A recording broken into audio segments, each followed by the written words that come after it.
Allô à toi. Je te parle ici de mon appartement que je m'apprête à quitter dans 4 jours, je crois. Ça fait 6 ans que j'habite ici. Ouf! Juste le dire, on dirait que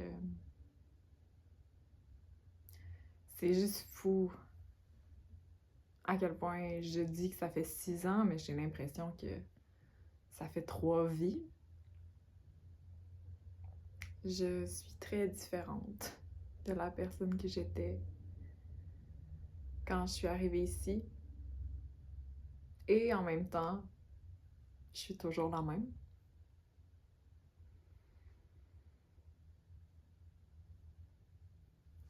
Dans 4 jours, 3 jours, en tout cas. Le temps, qu'est-ce que c'est de toute façon? Mais d'ici la fin de la semaine, je vais donc quitter Montréal aussi, une ville où j'ai déménagé il y a de cela 10 ans. Quand j'avais 19 ans, j'ai 29 ans. C'est une grosse fin de cycle pour moi. Puis je pense que c'est pour ça que c'était important d'avoir une vidéo de mes... Ouais, de mon moi tel que je suis maintenant, ici, dans ce lieu que j'ai appelé ma maison. Pendant 6 ans.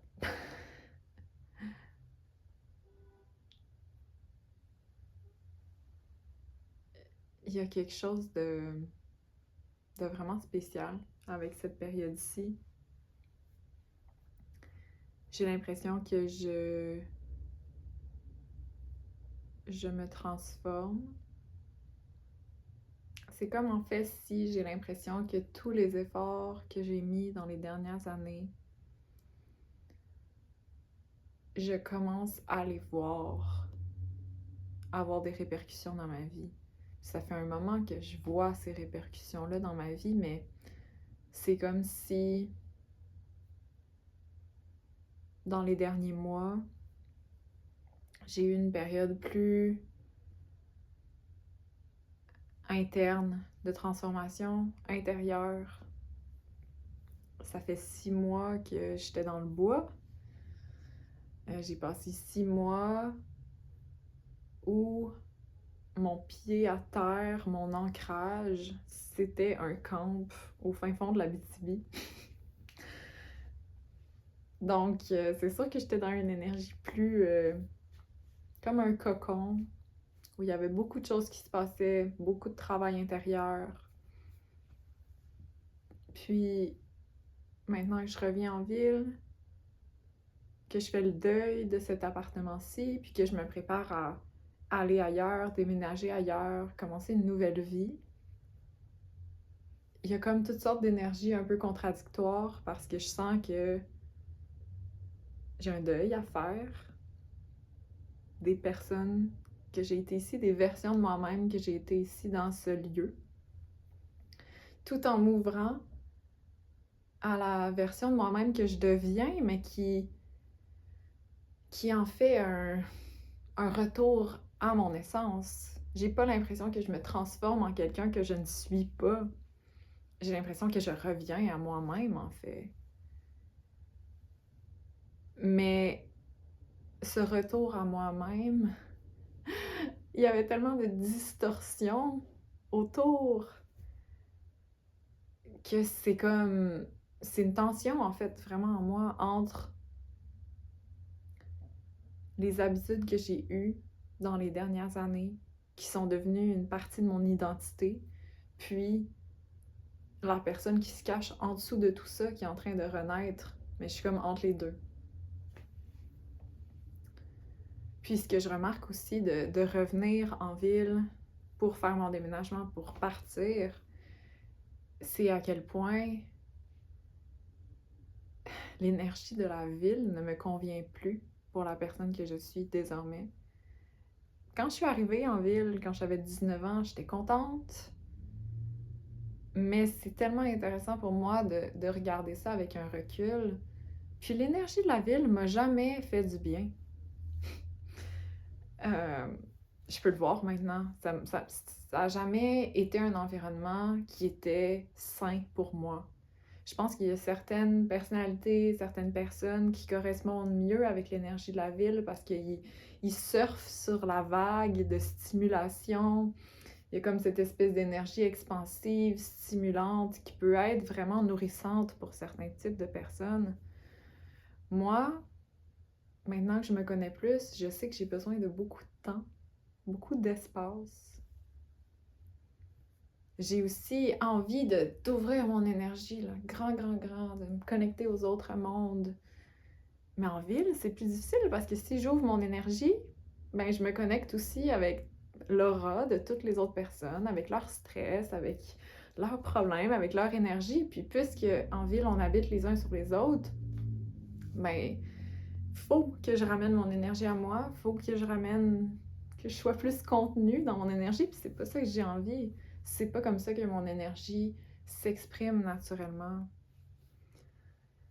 Donc c'est toute une constatation aussi de réaliser que maintenant que quand je repense à moi, 19, 20, 21, j'essayais de vivre ce mode de vie-là, de expansif, la ville, on sort, on profite. Mais pendant des années, j'ai vécu un mode de vie qui était juste pas fait sur mesure pour moi. Puis j'en ai payé le prix, beaucoup. Mais ça faisait partie de mon processus, puis c'est important que je l'ai vécu parce que maintenant, je connais la différence. Maintenant que je suis connectée avec moi-même d'une façon beaucoup plus profonde, je me rends compte à quel point cet environnement-là n'était pas fait pour moi, mais je pouvais pas le savoir avant de l'avoir testé. Puis je pense que la vie, souvent, nous invite à aller au cœur des expériences pour vraiment s'y immerger, la vivre, puis après ça, discerner en comparant avec d'autres expériences pour se rendre compte, ah, finalement, cette expérience n'était pas pour moi, mais elle m'a appris telle et telle chose. Je pense que la vie fonctionne comme ça, puis que, étant des êtres d'expérience, mais souvent, il faut passer à travers l'expérience. Puis je suis vraiment reconnaissante de ces 10 années habitées en ville, de ces 6 années habitées dans cet appartement.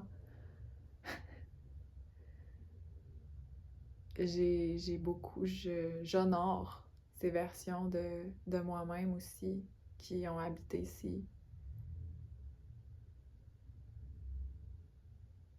Qui n'étaient pas adaptées à cet environnement, mais qui s'y sont adaptées du mieux qu'elles pouvaient, avec, bon, certaines dysfonctions, on va dire.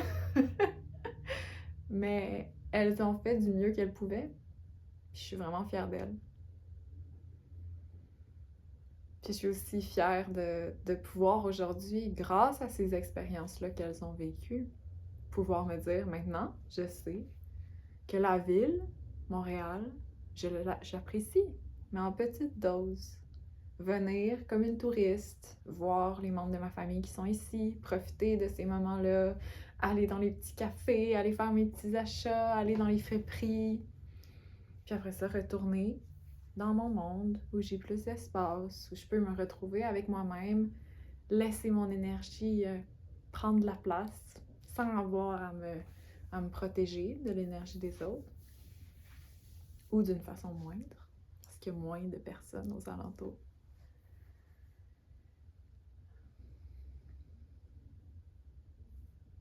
Je pense que je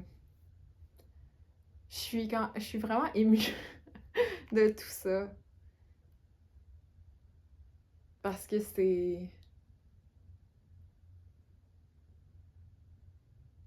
je me trouve vraiment chanceuse d'avoir identifié qu'est-ce que je désire puis qu'est-ce qui me fait du bien.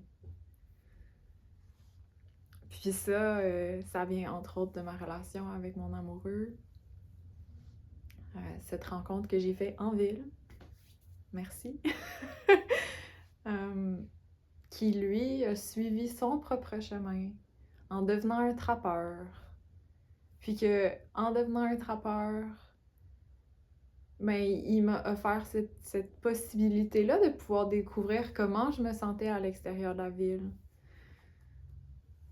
Puis je me rappelle, les premières fois que je suis allée en forêt aussi profondément, c'était tellement bizarre parce que j'avais comme plein de limitations que je me mettais sur moi-même. Puis, en toute honnêteté, le contraste aussi entre l'énergie de la ville puis l'énergie de la forêt, c'est comme ces deux extrêmes. Donc, les premières fois que je suis allée en forêt, je me rappelle que j'ai eu des moments où c'était tellement intense, plein de choses que j'avais comme cachées sous la surface en ville parce qu'on est beaucoup stimulé, il y a beaucoup de choses qui se passent. Mais là, puisqu'il y avait moins de stimulation autour avec la forêt, ben là, tout ressortait. Puis, je me rappelle des séjours où on partait pendant 10 jours, puis ça me prenait comme 7 jours m'habituer, ou 7 jours faire naviguer les vagues qui remontaient. Mais même avec ça, même avec cette espèce d'adaptation-là qu'il fallait que je fasse aussi en arrivant en forêt, plus j'y suis allée, plus je me suis rendu compte, non, c'est là-bas que je suis bien. C'est dans cette connexion avec la nature, avec les êtres qui y habitent. J'en parlais ce matin avec une amie, mais ce que j'aime aussi autant d'être en nature, puis d'y vivre, c'est que quand je sors dehors, je suis constamment en contact avec l'abondance de la nature, puis avec les cycles de vie et de mort. Tu fais que tout est toujours changement. Donc pendant une saison, il va y avoir certaines plantes qui vont pousser, puis après ça, elles vont mourir, puis il y en a d'autres qui vont pousser. Donc c'est comme la nature est abondante, il y a toujours de la vie qui émerge, mais il y a toujours aussi de la vie qui disparaît, qui meurt. Puis en ayant ça comme mon environnement, ben c'est tellement plus facile pour moi de me connecter avec cette énergie-là de la nature qui est la nôtre. Du fait que dans notre vie aussi, on est constamment dans des processus où il y a de la nouvelle vie qui arrive. D'ailleurs, souvent, quand il y a de la nouvelle vie, il y a des ombres aussi qui viennent pour venir tester cette nouvelle vie-là. Je pourrais en parler plus à un autre moment, mais il y a des mythes qui sont écrits là-dessus. Clarissa Pinkola Estes en parle dans son livre Femme qui court avec les loups. C'est une parenthèse. Mais c'est ça, c'est que nous aussi, on est nature, donc nous aussi, il y a constamment ces processus. On est toujours en train de changer, constamment. Il y a toujours des processus de vie et de mort qui sont en train de se passer en nous, à l'extérieur de nous. Puis aussi, on est abondance. On est connecté avec la fréquence de l'abondance. Puis quand je suis en nature, c'est tellement plus facile pour moi de m'en rappeler parce que la nature me rappelle cette vérité-là. Mais en ville, quand je reviens en ville, je commence à stresser pour l'argent. Je commence à stresser pour est-ce que j'en fais assez dans mon entreprise. Je commence à avoir comme cette énergie d'urgence, de contrôle, de manque. Il faut vraiment que je me parle. Mais maintenant, je le reconnais. J'arrive en ville, pouf, tout ça arrive. Puis je sais que ça vient pas de moi. Parce que quand je suis en forêt, j'ai pas ça. Ça vient de l'environnement. Ça vient du fait que je pense qu'en ce moment, dans notre monde, les gens sont en mode survie pour des raisons systémiques qui sont très compréhensibles. Mais je pense qu'on est invité en tant qu'individu à se connecter avec cette vérité qui est nature, qui est la nôtre. Donc, on peut attirer l'abondance à nous. Qu'on n'a pas besoin de stresser pour survivre. Que plus on s'ancre dans la relaxation, dans la confiance, qu'on s'aligne avec les énergies de la vie, ça ne veut pas dire qu'on veut éviter les expériences difficiles. Parce que la vie nous mène vers l'évolution. Par contre, je pense que quand on fait cette pratique-là, que de s'ancrer dans la relaxation, mais après ça, on a des réverbérations sur le monde qui vont beaucoup plus loin qu'on peut le penser. Parce que la réponse face au stress que la majorité des gens vivent, si on peut maintenir cette fréquence-là de relaxation, de confiance, de souveraineté énergétique, ben ça fait du bien aux gens qui nous entourent. Puis peu à peu, on peut transformer ces vagues-là. On peut se rappeler que l'abondance, c'est notre nature première. On peut se rappeler qu'on n'a pas besoin de forcer les choses, qu'on peut plutôt s'aligner avec la vie, puis avec son courant.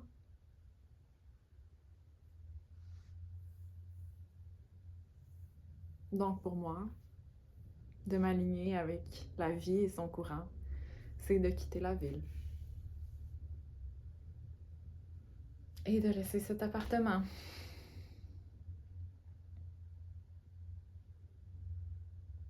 Et aussi de faire la paix avec le fait que je n'ai pas besoin de me changer pour qu'être en ville devienne quelque chose de confortable pour moi. Je pense que j'avais cette espèce d'attente un peu irréalisable que j'allais devenir cette personne qui est juste toujours confortable avec elle-même, puis que je peux être partout, puis que ça me dérange pas. Je pense que c'est pas nécessairement ça mon but. Je pense que mon but, c'est plutôt de trouver des milieux qui me conviennent, qui me font du bien, puis de créer mon monde à partir de ça, plutôt que de vouloir devenir cette personne invincible qui peut aller partout puis faire ce qu'elle veut. Parce que quand je me rends compte, plus je m'aligne avec la vie, plus je me rends compte que c'est un peu comme si j'avais de moins en moins de choix. Parce que je pense que des fois, quand on pense comme « oh, on a le choix de faire ce qu'on veut », c'est vrai. Mais à partir du moment où on choisit de vivre une vie qui est pleinement alignée avec là où la vie veut s'exprimer à travers nous, on se rend compte que des fois, on n'a pas tant de choix. Pour moi, le choix, c'est entre m'aligner avec là où la vie veut me mener, là où ça me fait du bien d'aller aussi. Parce que pour moi, m'aligner avec là où la vie veut me mener, c'est de m'aligner avec ce qui me fait du bien, ce qui me nourrit. Parce que si je me nourris moi-même, ben je nourris le monde autour de moi. Mais c'est là où, pour moi, c'est pas moi qui décide ce qui me nourrit. J'ai pas de contrôle sur ce que cet humain aime ou n'aime pas. Et je pense qu'il y a comme dans les derniers mois, à travers ces réflexions-là sur le choix, pour moi, on a le choix entre s'aligner avec ce qui nous nourrit, puis écouter ce que cette incarnation humaine veut de nous, ou choisir d'aller à contre-courant de ça, de lutter contre nos désirs naturels ou nos valeurs naturelles, de lutter contre là où on est rendu. Des fois, on a une idée de la personne qu'on voudrait être, puis souvent, ben, ça va nuire avec notre participation dans la vie telle qu'on est. Parce qu'on veut vouloir aller vers ce qu'on pense qu'on doit être ou ce qu'on voudrait être plutôt qu'à être réellement avec nous-mêmes. Pour nous découvrir au fil des expériences, puis découvrir l'incroyable personne qu'on est, parce que chaque personne est un joyau. Donc pour moi, le choix, c'est de m'aligner, puis de lâcher prise, puis de découvrir avec curiosité ce qui me fait vraiment du bien, puis de laisser ça guider ma vie. Alors oui, il y a à un moment donné une espèce de lâcher prise de l'idée que c'est moi qui ai en contrôle de ma vie. Parce que c'est pas le cas. Mais je peux choisir de m'aligner avec la personne que je suis. Puis je pense que c'est comme ça que ça fait une vie qui est pleine. Pleine d'expériences, pleine de sensations, pleine d'émotions. Puis personnellement, c'est la vie que je désire.